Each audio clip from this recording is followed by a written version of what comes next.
मला देखील खूप वाईट वाटलं. विनोद घोसाळकर अनेक वर्ष त्यांनी माझ्यासोबत काम केले होते.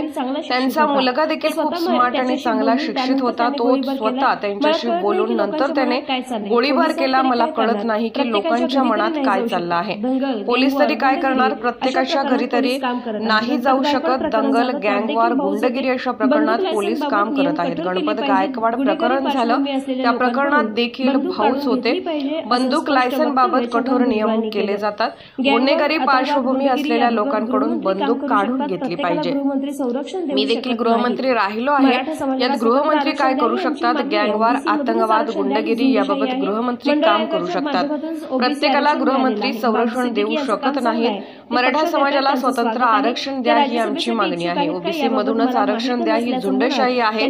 मंडळ आयोगाच्या माध्यमातूनच ओबीसी आरक्षण मिळाले. त्याचे जे वडील जे आहेत विनोद घोसाळकर, ते महानगरपालिकेत त्यांनी अनेक वर्ष माझ्याबरोबर त्यांनी काम केलं होतं. नंतर आमदार म्हणून सुद्धा त्यांनी काम केलं.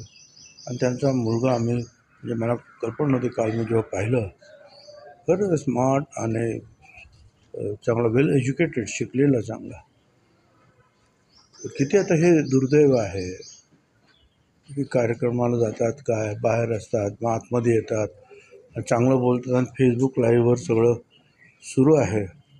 आणि मग बस उठून म्हणजे किती मला काय कळत नाही लोकांच्या डोक्याला झालं आहे काय. आणि ते स्वतःही तो गोळी मारून घेतो. कोण मॉरिस वगैरे कोण आहे तो स्वतःही गोळी मारून तो अगोदरच गेला. आणि दुर्दैवाने जे आहे अतिशय एक चांगला मुलगा, वेल बिहेव्ड, मला असं वाटतं.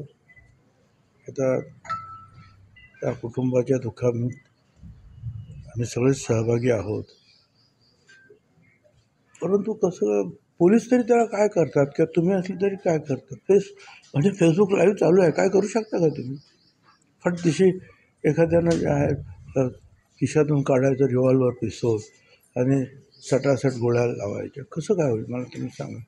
पण पोलीस का प्रत्येकाच्या घरात जाणार? तुमचे मित्र तुम्ही घेऊन बसता किंवा आपल्यामध्ये भांडण काहीतरी असतं.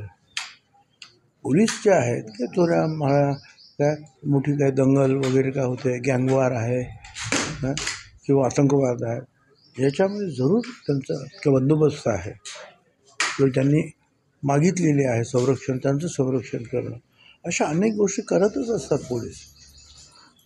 परंतु आता घरातलीच ही माणसं एकमेकाच्या, गणपत महाडिक आणि ते कोणतं महेश महाडिक, ते सुद्धा भाऊच आणि आपसातलं भांडण.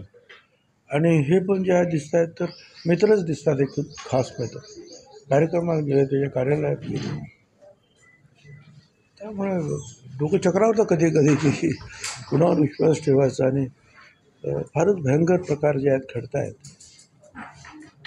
पण हे बघा, मराठा समाजाला स्वतंत्र आरक्षण द्या ही आमची मागणी आहे, पाठिंबा आहे.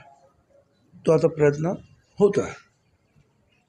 पण तुम्ही जे आहे आम्ही आरक्षण सगळ्या मराठ्यांना ओबीसीतूनच घेणार असं म्हणून जे आहे, जे झुंडशाही जी करतात आणि बॅकडोर एंट्रीने तुम्ही ओबीसीमध्ये घुसताय. आता मला सांगा, मंडल आयोग, ह्या आयोगाच्या माध्यमातूनच ओबीसी आरक्षणाची निर्मिती झालेली आहे.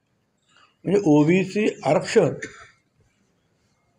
हा त्या मंडल आयोगाचा भाग आहे. आता मला सांगा, तुम्हाला ओबीसीमध्ये आरक्षण पाहिजे आणि मंडल आयोग संपवायचा आहे म्हणजे काय? मग तुमचं ओबीसी आरक्षण तरी कुठे राहतं आहे? मग म्हणजे ओबीसीत आरक्षण द्या आणि मंडल आयोग संपवा. मला काय कळतं नाही. अभ्यास नसला म्हणजे अशा गडबडी होतात. ओबीसी आरक्षण हा मंडल आयोगाचीच ही उत्पत्ती आहे. ठीक आहे, आता लोकशाहीमध्ये ते राज्यमंत्रीसुद्धा राहिलेले, त्या आमदार राहिलेले आहेत, त्यांचा मुलगासुद्धा आता आमदार आहे, अर्थात तो काँग्रेस पक्षाचा आहे. आणि त्या विशिष्ट भागामध्ये त्यांचं चांगलं काम आहे, लोक मानतात त्यांना. आणि राष्ट्रवादी काँग्रेस पक्षामध्ये ते येत आहेत तर त्यांचं स्वागत आहे. त्याच्यामुळं पक्षाला निश्चितपणे काही प्रमाणामध्ये शक्ती मिळेल.